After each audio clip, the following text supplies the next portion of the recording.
Hello everybody, this is Sypher today, and we're having no intro today because we're going to get right into this video, which is talking about Call of Duty Modern Warfare, which the trailer dropped of the day I'm recording this. It'll probably be uploaded the day after. If you guys have not already seen the trailer, click the link in the description down below, and there'll also be a little card right now, pew, right there in the top right of the corner. Go click on that to go see the official reveal trailer, and oh my gosh, it's amazing. Oh my gosh, I'm really shocked about how much this game looks so realistic. The graphics in this game went 10 notches above any other Call of Duty. Like, all the other Call of Duties that claim to be realistic on their graphics or whatever, this game just blew them right out of the water.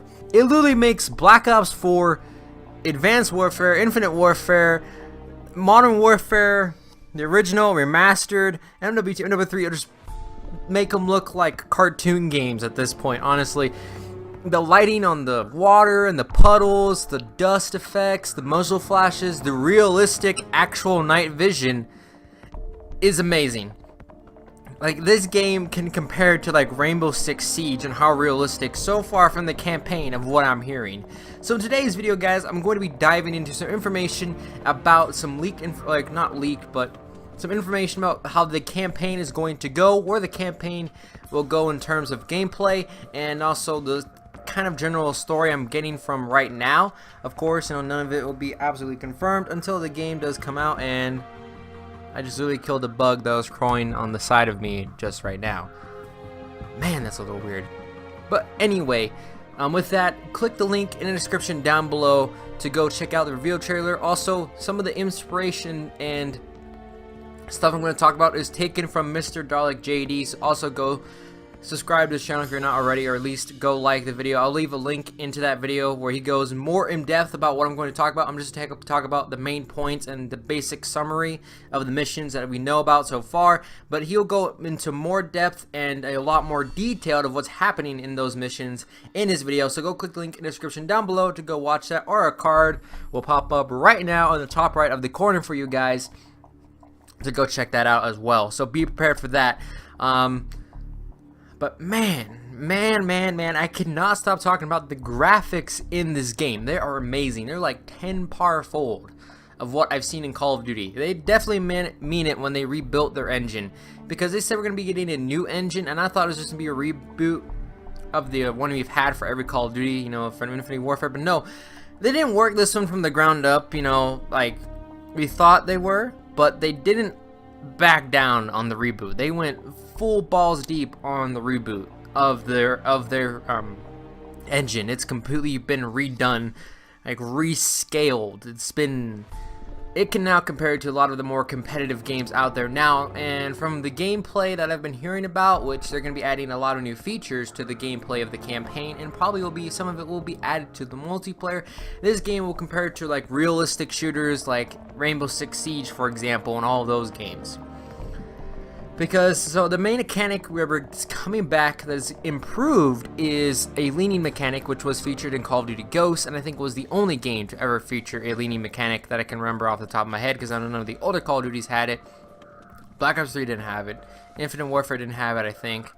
I think Ghost was the only one that actually had an actual proper leaning mechanic. In that game, it wasn't as good as a leaning mechanic as other games have had, but from what I'm hearing from Mr. Doug JD and from Ink Slasher, the leaning mechanic in this game is going to be more similar to Rainbow Six Siege, where it's going to be more easier to snap in and out of a leaning mechanic than it was in Ghost, and also it's going to be more realistic in the terms where it's going to look realistic for you and for the opponent that is seeing the leaning action.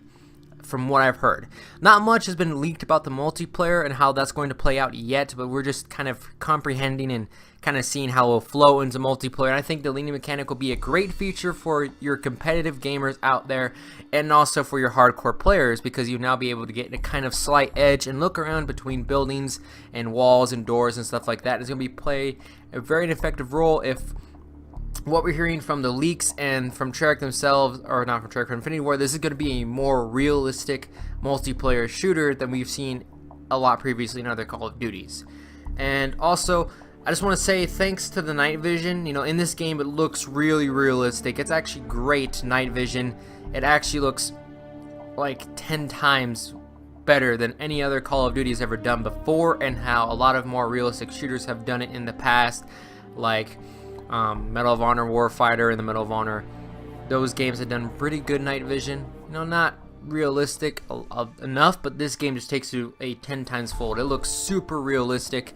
And also I like the small details of having the glowing in the dark patches to distinguish friendlies on the back of the helmet and on their shoulder patches, and also one patch in the front.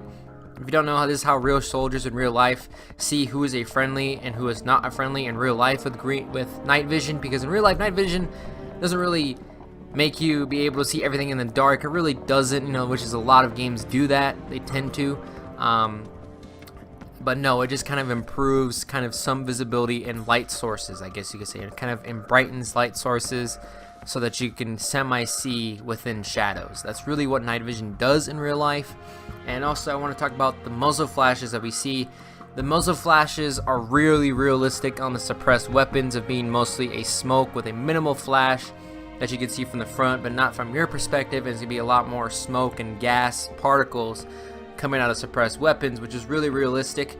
And how the muzzle flashes for normal weapons without the suppressors is not as realistic as possible, but it's kind of a mix between movie and action games and realistic, where the muzzle flash is not too big and it's not too massive, but it's also not how muzzle flash is in real life, which is mostly just actual gas and very little muzzle flash in real life. If you've ever shot a weapon like I have in real life, it's not anything where a game has compared to. The only game I could think that kind of got it right was Rainbow Six Siege in this game, but they also do mix theirs with the movie action of a more yellow and orange flash than just a gas pellet flash. So this is going to be pretty good for me in realistic terms. And also another thing is the sound design in this game is amazing. From what I'm hearing from the people who went and actually watched the presentations, oh my gosh, they said that the gun sounds so realistic that they really made some of the people in the presentation who were there jump because of how realistic and immersing it feels. Some people even didn't think this was a video game. They thought it was a movie. They said it was that much realistic, and just sound design was so up par, and the graphics, it made them feel like this was a movie and not a video game. This is insane level. I mean, from what I'm hearing is that the gunshots actually echo like they do in real life, and they have different, and you can hear the shells dropping and the actual metal hitting. When you shoot a gun, especially with a suppressor, it's definitely more significant because you can actually hear it. But when you shoot a gun, the metal in the side of the gun makes noises because it's hitting up against the metal. And this is very present with suppressors in this game, where the sound of the bullets is not heard that much, but you can hear more of the metal clanking on the guns, which is better in terms of more realisticness. And oh my gosh, it sounds so great. I just love the sound design of this game, and it's amazing. Well, anyway, let's break down kind of the trailer. So it's taking place between the campaign of multiple missions, between desert missions, night missions, and more European-based missions, kind of more close quarters combat. Kind of how real modern terrorism works. And they chose a perfect name of modern warfare, because this is really based around events that have happened in previous history, and is also set in present time. It's actually set in October 2019, from what I've heard from the people who've actually watched the gameplay. It's set in modern time, which is amazing. It's awesome that we're actually getting a game that is present and actually has real world events in it that are taking place or similar to real world events. And this is amazing. And Captain Price is revealed to be the main character of this game. Next along, a rebel. Also, her brother is seen in the trailer as well, and the more rebel team as well. Now let's talk about the multiplayer mission, the campaign missions, not multiplayer. So the first one we actually got that people saw was the one where they're raiding a house in Europe after this terrorist organization or group set a massive explosions in a square of where people were celebrating something. I forget which square it's called, but it's actually a real place in real life. And they murdered civilians and stuff happened, and Price found out where their safe house was, which was in Europe, and they raid the building, and it has so much like you can do different things to make the mission turn out. You can either go guns blazing with lights on, or you can shoot the lights off and go going dark, as it says, going more silent, and then you get to raid the house. And there is a couple things that happen in this where it seems like did they seriously just show that? And it really does show to people who have never heard of war stories, have never actually seen documentaries on modern terrorism of today, are going to be shocked. They're literally going to be there with their jaws open and be like, did that just happen?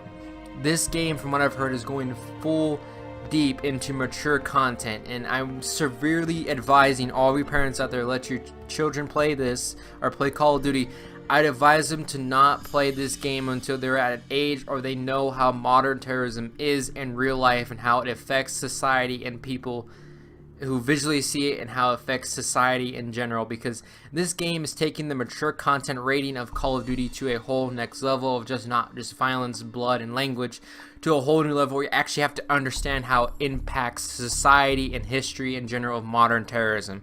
I recommend the youngest age I would ever let children play this game is 13, where they actually start to understand real world events and history that has happened. This game is going full deep because you get to see soldiers kill quote unquote civilians until they found out they are actually armed with detonators to kill people.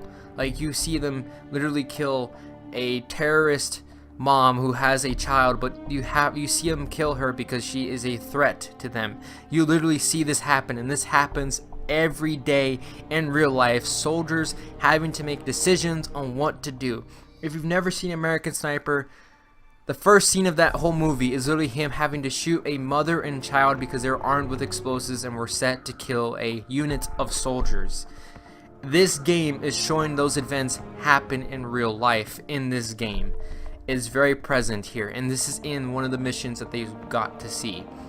And this mission, from what I've heard, is very realistic, very modern. You can definitely see that the soldiers in here have been just like, the models and the animations are so realistic to actually how soldiers work that it's amazing. It's amazing. The second mission that I know of is a desert mission where you play as a rebel, and this is a flashback to her past of how she became where she is today in the present game. And she is 6 years old with a 5-year-old brother, and you are waking up to find yourself buried in a rubble because due to an explosion by the Russians in the Middle East area time period, and you get evacuated, and like literally within the first 2 minutes you see your mother dead. Like, it actually shows you how it impacts people. And then you find your father and you run home because Russians are killing civilians left and right on multiple streets, and you're having to coordinate and find pathways through this. A typical stealth mission with no weapon in Call of Duty is always done in every game pretty much, especially in Infinity Ward games. And you get to sneak around here and you get to see Russians actually murder civilians and just be completely heartless, and how they talk about this is also very dramatic in that scene. And then you get to your house and you find your brother, and then they spray gas, to kill people, and you're inside the building with all the windows and doors shut and everything. And this gas isn't deadly, but it is enough, for you to start coughing and actually get effects of it. And so and then you get to talk, and you get a phone and a gas mask and everything, because you need it. And then a Russian soldier breaks into your room or into your house, and he pretty much shoots your father in the chest a couple times, and then your brother ditches, and then you're left there to play as this female character, and you literally see a 6-year-old kill a soldier. Like, she literally stabs him, and then your brother comes back on the third time around, and he stabs him in the neck, and he says, kill him. And you literally see this girl grab an AK-47, 6 years old, and kill a soldier. Imagine that, you doing that today in real life, having to kill somebody at 6 years old. Yeah, and then they go to see their father, to get up and everything, and then he tells his kids, before he dies, survive by pretty much any means necessary, that you must survive. And at 6-year-old and 5-year-old, they're left by themselves to navigate in a war-torn city of Russians with no parent anymore to navigate. And then at the end of what they saw, they see this girl literally kill a soldier again with a Magnum. Man, this game, from what I'm hearing, and the graphics and the visuals, oh my god. Oh, this is going to be just amazing, and I really do advise when this game does get a rating that is going to be rated M, and I really mean it, because this is talking about content that is very controversial in today's society. And sometimes I think we need to understand that this isn't controversial, that we need to be actually talking about this, because it affects so many lives everywhere in the world. Even if you're living in the US where this is not even happening to you, or you don't have any family member in the family who is seeing this and he's not closely related or anything, it's affecting you because it's affecting what you're watching on the news. It's affecting your emotions when you see this crazy commotion happening. It affects you in a way. And if you're a soldier experiencing this, or a civilian where this is happening, it's just insane to see what is happening, and it's insane from what I'm hearing and all that stuff. Of course, Mr. Dark JD goes into more depth explanation. Go click his link in the video in the description to go watch the full 30-minute video. Also will be at his channel link will also be at the end of the video as well. And man, I'm just, oh my gosh, I never thought they would take it to this length of what they're doing. And I'm proud of you, Call of Duty, that we need to be talking about more controversial stuff like this, like you did in the past, because this is more controversial than the Modern Warfare trilogy. It was talking about Russians invading the United States and no Russian happening, and also when you're in the AC-130 killing people, how those missions were controversial back then, and how much criticism they got. Now look at this game, where it's literally called Modern Warfare only because it's based in modern times and on modern events that has actually happened. That's why it gets the name. It's not because it has the same characters. It does, but it's a soft reboot where it's a continuation, just not connected to the main trilogy. That's what a soft reboot technically means. It's not connected to the main games that came before it, but it's either a sequel or a prequel. Usually, it's or a prequel. It's usually a sequel like this game, but it does have no connection whatsoever to the older games, just besides characters coming back in their future times to either end a story or to continue a story. And man, am I excited to buy this game and play it. If you guys are actually excited for it, click the like button. Also click the links in the description to go watch those videos. Subscribe to the channel if you're new around here. Click that notification icon to get notified whenever I upload a video. And also, click the links down in the description below to get yourself some free COD points. You know, get some free COD points. Those are down there as well to support your fellow YouTuber over here, you know. And see you guys on the next video. Peace.